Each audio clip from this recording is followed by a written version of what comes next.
Sudah, Pak.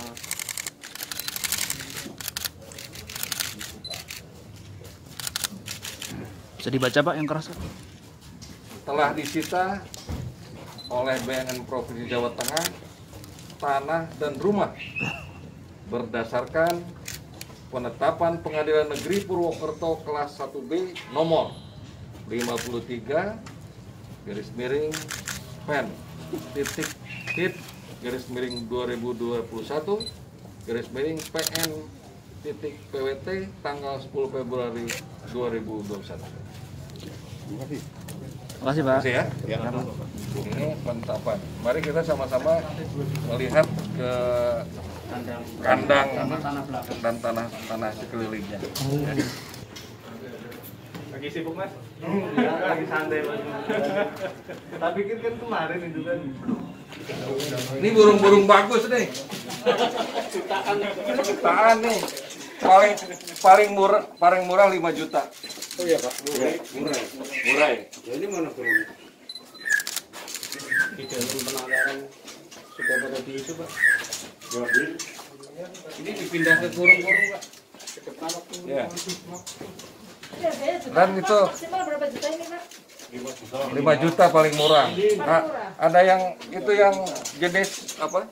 Murah ya? 30 juta. 30 juta yang mana? Yang pemenang lomba. Ada yang pemenang lomba 30 juta sana. Yang sarung warna biru itu. Silakan dilihat tuh. Ini sama jalan Wanita tadi dengan burung ya, Pak ya? Iya, TPPU burung.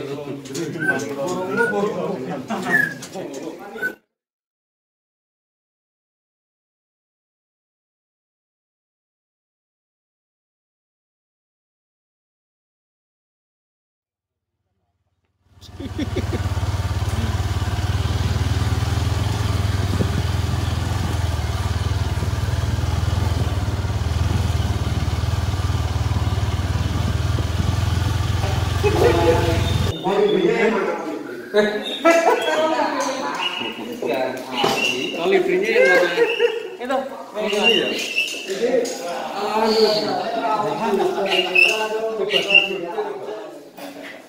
Yang mana? Bisa diturunkan nggak? Ada yang seberang nggak? Oh ini. Ini yang berapa? Diangkat juga. Yang mahal apa? Yang dilindungi. Obat diangkat sudah, Mas.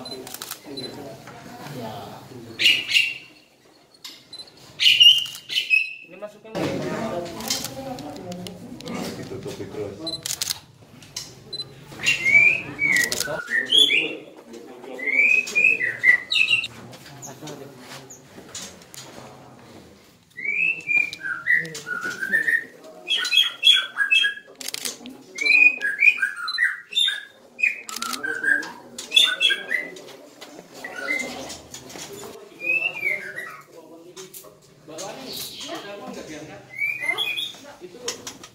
dari surat sini siapa?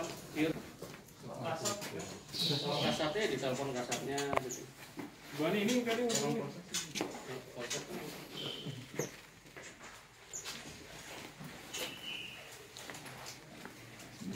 kalau apa sudah di depan.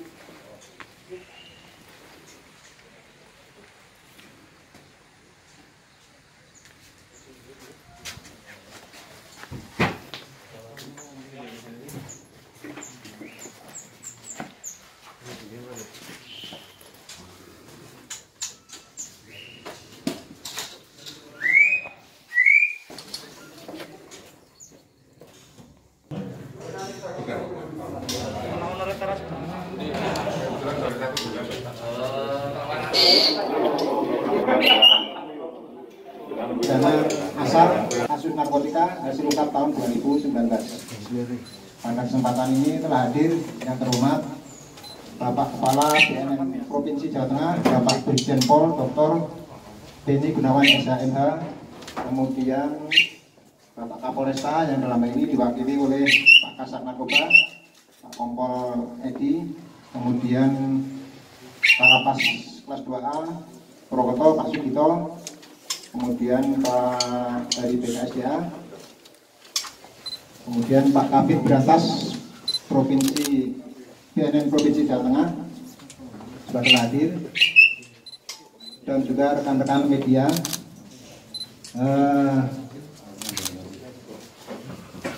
Pada kesempatan ini saya ingin menyampaikan juga bahwa urutan atau rangkaian kegiatan KIS nanti, pertama pembukaan sekarang ini, berikutnya pelaksanaan press release akan dipimpin langsung oleh Bapak Kepala BNNP Jawa Tengah, kemudian disambung dengan tanya jawab, dan nanti akan diakhiri dengan pembukaan selubung plang penyitaan serta peninjauan lapangan.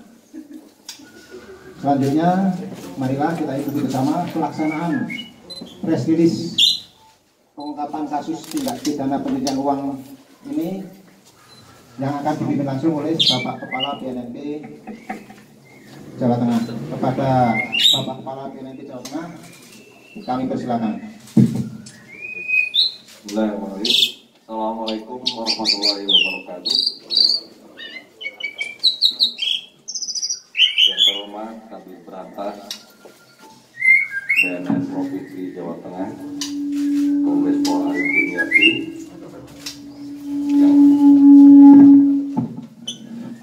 yang terhormat Kalapas Purwokerto Pak Sugito, yang mewakili Kapolresta Purwokerto, Kasat Narkoba, KBKSDA, KBNN Kabupaten Banyumas, media cetak elektronik yang saya cintai dan saya banggakan. Pertama-tama, marilah kita panjatkan puji dan syukur kehadirat Allah Subhanahu wa Ta'ala. Pada hari ini kita bisa berkumpul di sini dalam acara press release tindak pidana pencucian uang yang dilaksanakan tanggal 18 Februari, dan ini merupakan pengungkapan kasus yang baru pertama kali baik di Polres maupun di BNN, khususnya di Kota Purwokerto ini. Ini menunjukkan bahwa komitmen BNN beserta seluruh jajaran yang ada di sini, dari Kalapas, Polres, kebetulan ada KBKSDA di sini.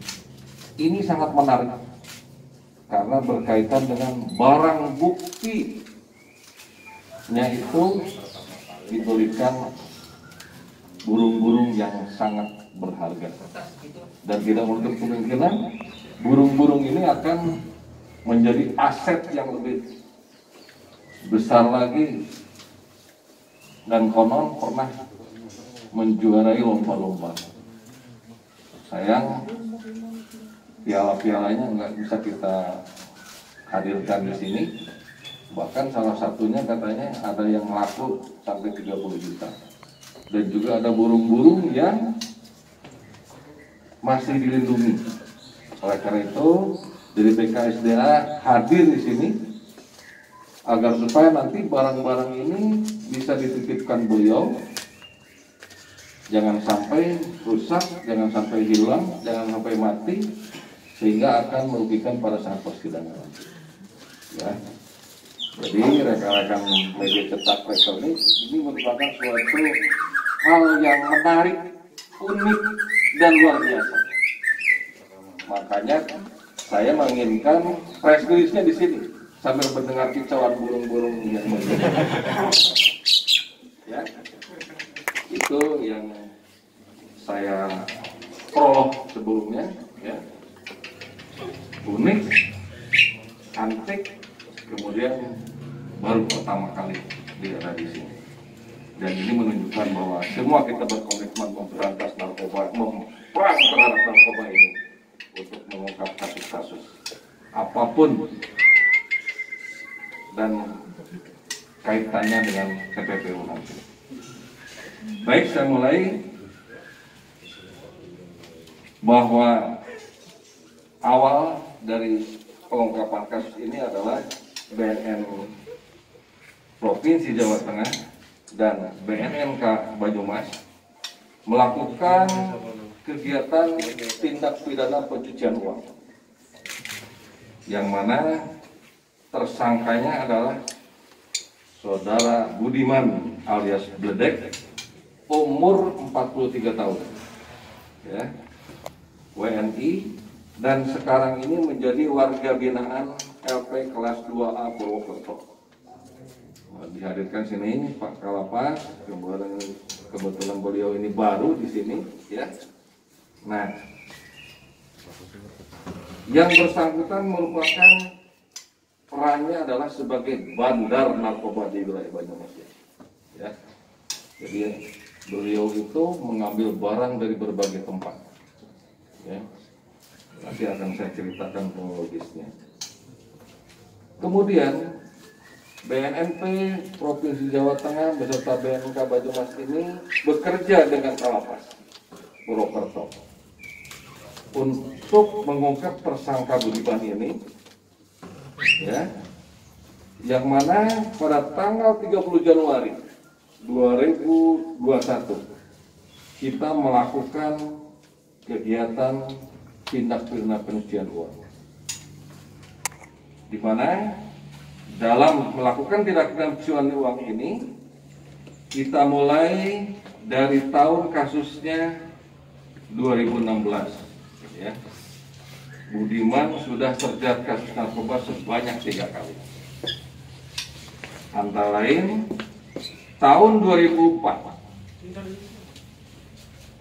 tersangka Budiman ditangkap oleh Polres Banyumas dan menjalani hukuman 2 tahun 8 bulan penjara. Kemudian tahun 2013 ditangkap kembali oleh Polres Purbalingga dan menjalani hukuman 5 tahun penjara. Jadi nggak jera-jera, ya. Sudah 2 tahun 8 bulan, dia lakukan lagi. Begitu keluar, lakukan lagi, menjadi 5 tahun penjara. Tahun 2019 BNNK Banyumas melakukan pengungkapan kasus, ya, dan sekarang ini menjalani hukuman selama 8 tahun 4 bulan penjara. Nah, dari tahun 2016 sewaktu yang bersangkutan ini masih di penjara, dia masih menjalankan bisnis sampai dengan sekarang, ya. Nah, modus operandi yang dilakukan oleh yang bersangkutan adalah dengan cara menerima setoran pembayaran dari pembelinya melalui rekening istrinya yang berinisial MK dan rekening adiknya yang bernama Holidin. Nah, peran-peran Holidin inilah adiknya ini yang di samping menerima rekening juga yang mengambil uang-uang tersebut untuk dari pembelinya itu. Dan sebagian keuntungnya diberikan aset-aset yang sekarang ini disita oleh penyidik BNN Provinsi Jawa Tengah. Adapun barang bukti yang disita dari Budiman ini antara lain, ya, 1 bidang tanah seluas 85,4 meter persegi dan sebuah rumah tingkat 2, ya, di Kecamatan Kutasari, Kecamatan Baturaden, Kabupaten Banyumas senilai 500 juta. Kemudian yang kedua 1 bidang tanah seluas 84 meter persegi juga, ya, dan nilai jual ikut tanah nomor tersebut di atas. Kemudian juga ada 22 burung berkicau jenis murai, jalak, kolibri, dan cabai-cabean senilai 100 juta rupiah. Dan uang tunai sebanyak 6.500.000. Nah, barang bukti ini juga ada buku tabungan, mutasi rekening atas nama MK dan Holidin ya. Sehingga kalau kita jumlahkan total seluruhnya sebanyak 606.500.000 rupiah total, ya. Nah, ada hal yang menarik dari barang bukti yang disita ini antara lain, Budiman menggunakan peternakan burung murai dan berkicau lainnya yang mempunyai jual tinggi sebagai kamuflase, ya. Seolah-olah dia dan keluarganya mempunyai usaha peternakan dan jual beli burung. Bayangkan aja, dia nggak kerja, pengangguran, bisa beli rumah, bisa beli burung, ya. Dari mana? Nah, kita lacak lah dari tindak-tindak pencucian uang. Padahal modal memberi burung dan operasionalnya setiap hari dibeli dari hasil jual narkotika. Ya. Selanjutnya, aset yang tidak bergerak, yang antara lain ada tanah, bangunan rumah, uang tunai, dan dokumen, akan digunakan sebagai pembuktian di persidangan nanti. Ya. Silahkan dia mengelak apapun, kita sudah ada data buktinya dari rekening-rekening yang masuk. Ya. Untuk barang bukti berupa guru akan dikoordinasikan dengan jaksa untuk dilelang lebih awal. Ya. Barangkali ada yang berminat, nanti tunggu aja lelangnya. Kalau dilelang bisa tidak sesuai dengan harganya. Sementara ada burung yang dilindungi, ya, antara lain kolibri. Nah, ini nanti bisa ditanyakan. Kebetulan ada KBKSDA di sini. Dari keluarga Netarini Daya, ya. Ya, menurut aturan peraturan pemerintah nomor 7 tahun 99 tentang pengawetan jenis tumbuhan dan satwa akan dikoordinasikan dengan BKSDA Jawa Tengah untuk penanganan. Kemudian terhadap tersangka Budiman ini kita terapkan pasal primer, pasal 3 subsidiar, pasal 4 lebih subsidiar, pasal 5 ayat 1 Undang-Undang RI nomor 8 tahun 2010 tentang pencegahan dan pemberantasan tindak pidana pencucian uang, dan atau pasal 137 huruf A dan B Undang-Undang RI nomor 35 tahun 2009 tentang narkotika, dan ancaman hukumannya paling lama 20 tahun dan denda paling banyak 10 miliar rupiah. Ya. Ini semua berkat keberhasilan dan kerjasama sinergitas semua pihak penegak hukum di sini. Ya. Ada BNNK Banyumas, Polresta Banyumas, ya, LP kelas 2A Purwokerto, ya. Semua kita bekerja sama dalam mengungkap kasus ini. Saya rasa itu aja yang ingin saya sampaikan. Terima kasih atas perhatiannya. Nanti para media cetak elektronik bisa menanyakan lebih lanjut apa-apa yang kami terangkan belum jelas. Saya akhiri, wabillahi taufiq wal hidayah. Assalamualaikum warahmatullahi wabarakatuh. Itu sampai sekarang masih menjalani menjadi napi di LP. Nah, dia melakukan apa di LP sehingga masih bisa melakukan ataupun bisa menjadi bandar itu.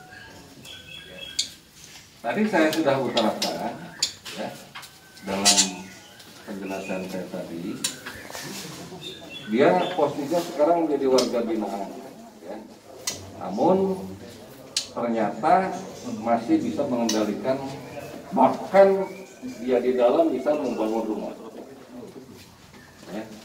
Pembangunan ini, rumah ini dibuat dari tahun 2017, ya. Pada masa dia sedang di dalam. Nah, kita tadi sudah saya sampaikan juga, kita utarakan, bayangkan aja dia tidak berpenghasilan dalam keadaan seperti itu, dia masih bisa membangun rumah. Ya. Nah ini ya dengan perantaraan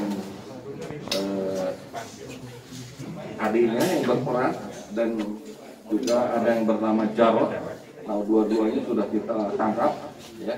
Adiknya Holidin sudah ditangkap, Jarod juga sudah ditangkap. Mereka sekarang sudah menjalani hukuman sama-sama. Nah, perannya yang bersangkutan ini sebagai bandar, dia mengambil barang-barang dari seluruh orang yang mau menjual pada yang bersangkutan, dan yang bersangkutan menjual kepada orang-orang yang membutuhkan di sekitar Banyumasin. Sekian ya. Tersangkanya apa? Hanya cuma satu? Budiman apa ada yang lain? Ada yang lain, ada 3 orang, ya, Holidin dan Jarod. Nah, dua-duanya tidak ada di sini, udah di Nusa Kambangan. Pak, berarti ada HP masuk ya Pak ya? Ya, Berarti ada HP masuk ke LP Pak ya? Mereka mengendalikannya pakai apa tuh tersangka itu Pak? yang mengendalikannya apalagi kalau bukan dari alat komunikasi, ya. Termasuk istrinya. Termasuk istrinya juga yang ikut mengendalikan, ya. Jadi tersangka Pak istrinya Pak? Ya. Istrinya jadi tersangka juga? Nah, istrinya itu sampai saat ini dia hanya tulis punggung aja, nomor rekeningnya atas nama itu. Dia tidak tahu apa-apa. Dia nomor rekening itu atas nama istrinya, tapi yang menggunakan seluruhnya adalah tersangka. Jadi sampai saat ini istrinya nggak ngerti.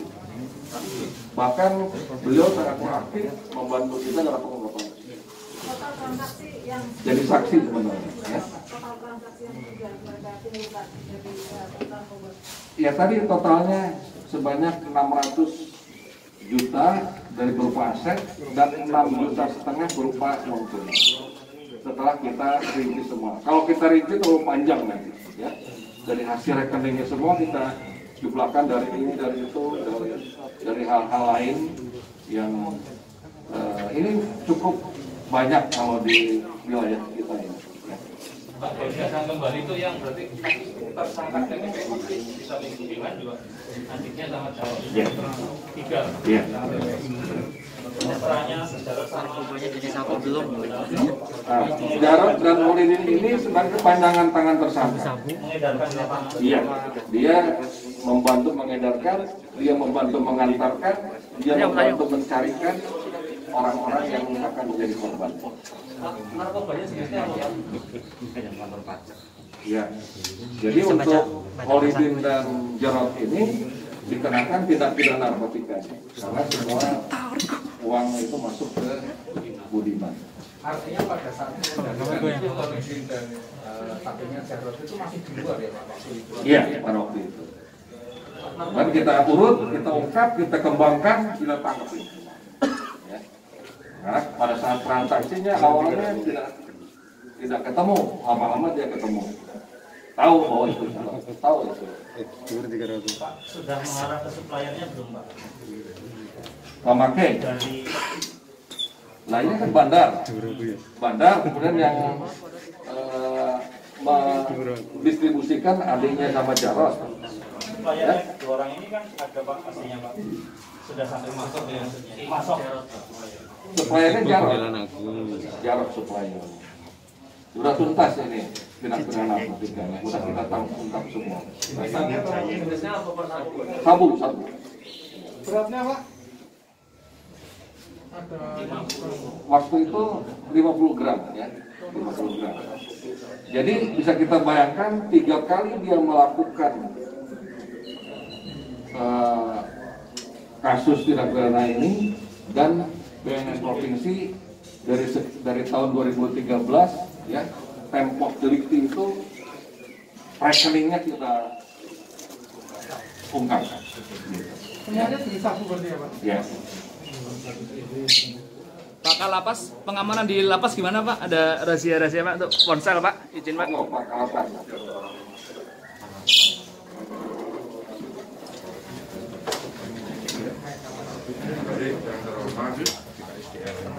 Bapak Kepala BNNP Jawa Tengah, Bapak Kapolresta,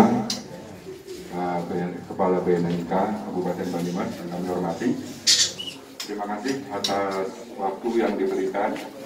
Jadi menjawab pertanyaan dari rekan-rekan media bahwa dalam rangka pencegahan dan pemberantasan bisnis narkoba khususnya di dalam lapas, kami senantiasa melaksanakan kegiatan razia atau penggeledahan di blok hunian, di kamar hunian, itu minimal 4 kali dalam 1 bulan, minimal. Yang rutin, untuk yang insidentil sesuai dengan kebutuhan, misalnya ada informasi dan sebagainya, kita langsung bergerak. Dan kami senantiasa bersinergi dengan aparat penegak hukum lain, di mana dalam hal ini juga dari pihak BNNP dan BNNK yang berhasil mengungkap kasus, juga kami turut serta bekerja sama dalam rangka pengungkapan kasus TPPU-nya Saudara Budiman alias Gledek. Jadi untuk upaya-upaya pencegahan dan pemberantasan narkotika kami komitmen di dalam lapas untuk senantiasa mengantisipasi dan komitmen untuk memberantas. Jadi razia, penggeledahan baik terhadap pengunjung yang masuk maupun terhadap warga binaan yang ada di dalam, itu senantiasa rutin kami laksanakan dan SOP-nya memang demikian. Setiap pengunjung baik yang masuk maupun keluar lapas, baik orang maupun barang harus melalui pemeriksaan yang ketat. Saya kira jawaban saya itu. Terima kasih. Pada orang dalam nggak Pak? Ini kan udah lama Pak ya, 2017 mengendalikan. Apakah kalau kemungkinan ada sipir yang bermain gimana Pak hukumannya Pak? Sesuai dengan aturan regulasi yang berlaku terhadap petugas yang terlibat narkotika itu tidak ada ampun. Sanksinya besar dan pimpinan kami khususnya Direktur Jenderal Pemasyarakatan sangat komitmen terhadap hal pemberantasan narkoba ini, dan kita ketahui bersama bahwa Direktur Jenderal Pemasyarakatan itu latar belakangnya dari Polri, dan beliau pernah sebagai Direktur Reskoba, kemudian juga di reserse kriminal, jadi tahu persis tentang kegiatan-kegiatan bisnis narkoba. Kenyataan bahwa ada HP masuk dengan adanya kasus ini gimana Pak? Ada kasus? Berarti kan ada orang dalam yang bermain di sini. Ada tersangkanya nggak Pak? Dari sipirnya Pak?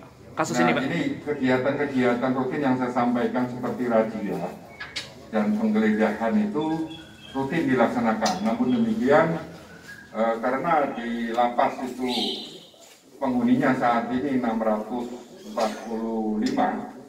dan jumlah pengunjung maupun petugasnya juga banyak, sehingga ada kemungkinan ada celah-celah yang tidak setiap saat bisa kita awasi, sehingga bisa kecolongan masuknya barang-barang elektronik khususnya untuk sarana komunikasi yaitu HP.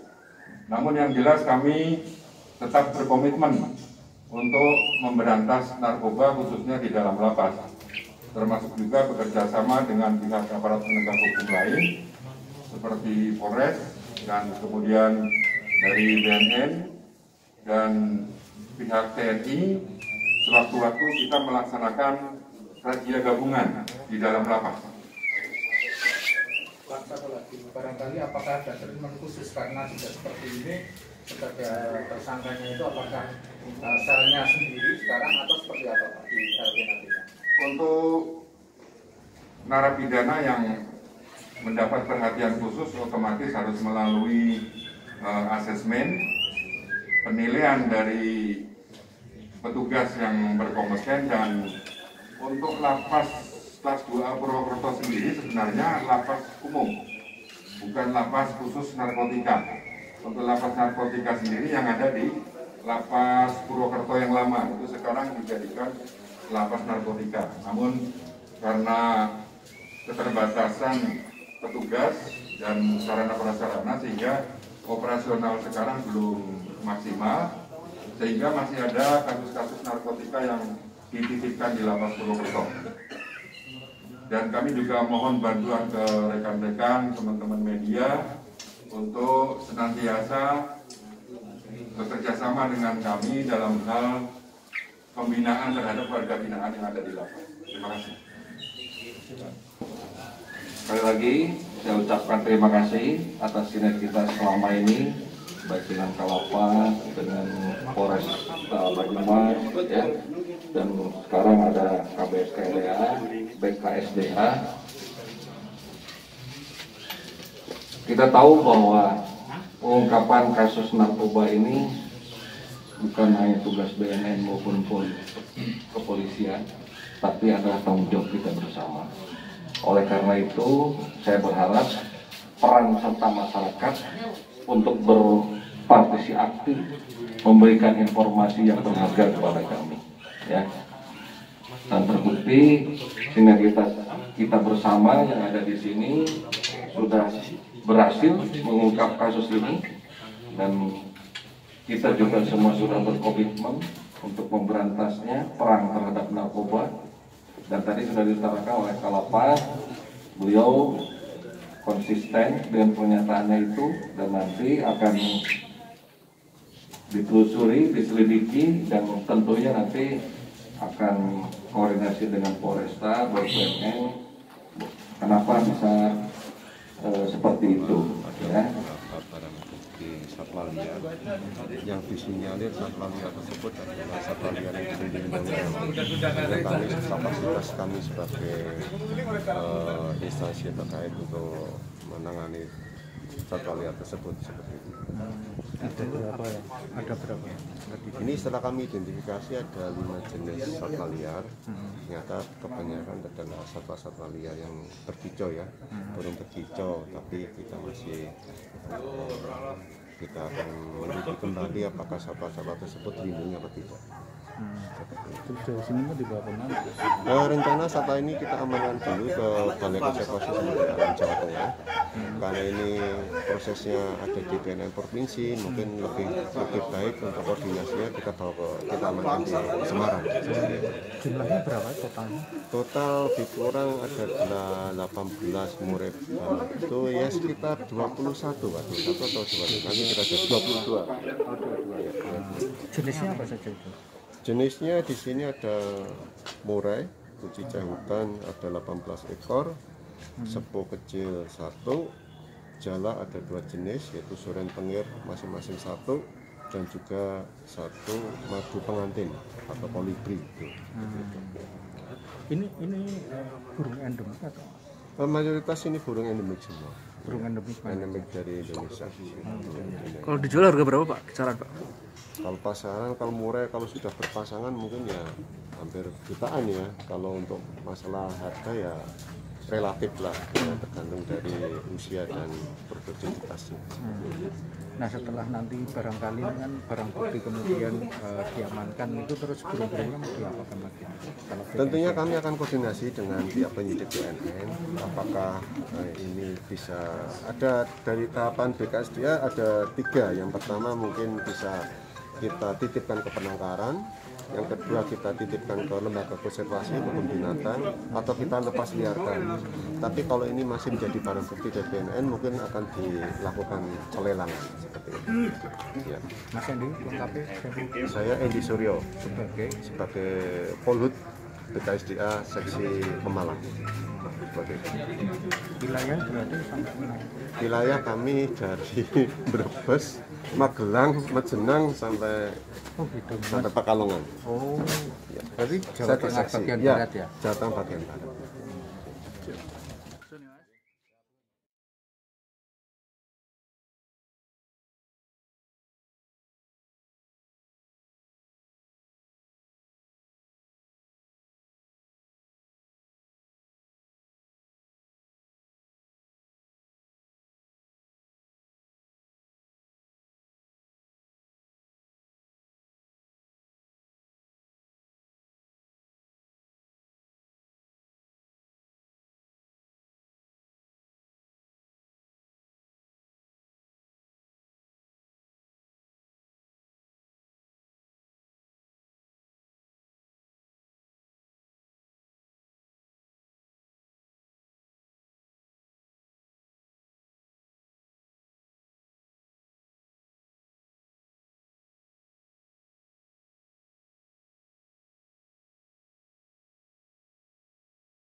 Aku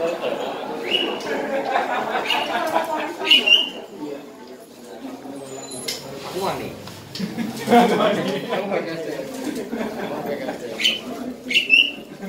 Lelang dulu.